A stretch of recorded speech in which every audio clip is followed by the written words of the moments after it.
introduce yourself and then proceed. All right, sir. My name is Phil Tipton. I'm with the Lebanon Valley Family YMCA. One is I just wanted to thank you all again for what you invested in several years ago, and that the YMCA is able to work with kids, and kids in the county benefit from what you all invested in. So I just want to give you a little bit of update of what's happened this past year and what we're looking for in the future. We had over 736 kids, or exactly 736 kids, attend camp this past summer, and 241 attended the overnight camp.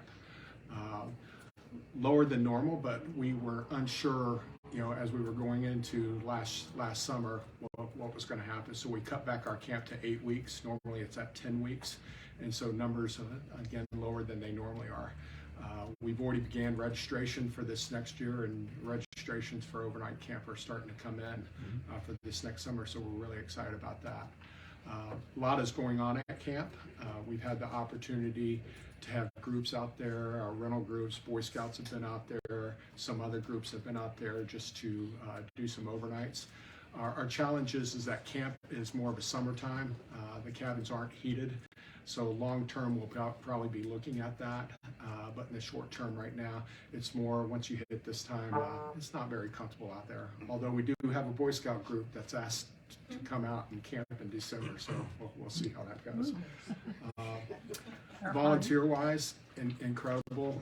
Most of you know Lee and Sue Allwine, former the owners of Allwine Carpet One in Annville, and then Lori and Dave Funk with Arthur Funk and Sons. They not only put up a monetary gift so we can get camp to where it needs to be, but they also, the time and sweat equity that they put in has been incredible. Lee and Sue have gone up there and funded the project of redoing the rec room, the flooring in the rec room, the restrooms up in the one general area, if you've been to camp, that big area, the rec room area. And then Dave and Lori Funk are more looking at the property and working with Lebanon Conservatory, I think I said that right, planted a bunch of trees. This past weekend we planted over 109 trees out at camp, removing some invasive, I guess it's called the tree of heaven, the lanternfly trees, and replaced those with other trees. Camp, like I said, as we move forward, our plans in the future are to look at the dining hall. Dining hall looks like it hasn't been touched since the 90s, and definitely needs some work in there, so we're looking at that. We've reached out to the Clark Foundation for kitchen equipment, and they've seemed pretty interested. They've come out and talked to us a couple times, and so we're continuing that relationship with them so that we can get some of the kitchen equipment replaced and so forth. Basically, couldn't do it without you. So again, I want to say thank you, and I want to say thank you to the commissioners for recognizing Chris Smith, who had been with camp for 20 years. She retired this past year. We did have an internal candidate, Kelly Benussit, who's been with my childcare for years. So she moved into the camp director position out there. She has many years with Girl Scout camping, resident camping with Girl Scouts, so it was a good fit for us to move her in that position. So I'm not asking for anything, but I'm bringing gifts. So more or less. That's unusual this time of the year. I'm sorry. For us, it would not be asked. I asked that. So no, it's camps, stuff for camp. So that I want to make sure that if you can help us with wearing a camp hat, that would be great. So, but just open it up to any questions you may have. I do. I'm so happy you found somebody internal that knows the workings of the camp to run it. Can you spell Benussit?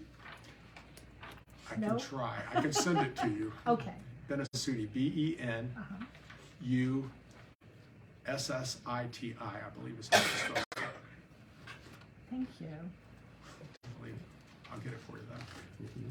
Well, you said the numbers are down slightly, but overall things, camping like this, I don't know how unique our camp is. I think it probably is pretty unique. That I look at it as a real gem, a real asset that we have it. but overall, is that, I mean, COVID certainly had an impact on things like that. Yeah. But nationally, is that Camping across the country and childcare across the country have really taken a hit. The state of Pennsylvania lost, I think it was 70 childcare facilities throughout the state, not just the YMCA. Several YMCA's lost their childcare, but camping-wise, many camps closed over COVID. So I feel the camp that we have in Lebanon here is somewhat unique. With the camping, our attitude is kids are coming out there for nature, and so there's certain things that we let parents know ahead of time that they're going to be outside, they're going to be in the creek, they're going to get dirty. There's no cell phones, there's no TV. It's really being out there and being one with nature. This past year, they experienced we had some baby foxes that were hanging out in the fields at camp, so the kids were able to see that. Some wild turkey out there, deer constantly, so it's good for the kids to see that and be out there. So, right? Thank you.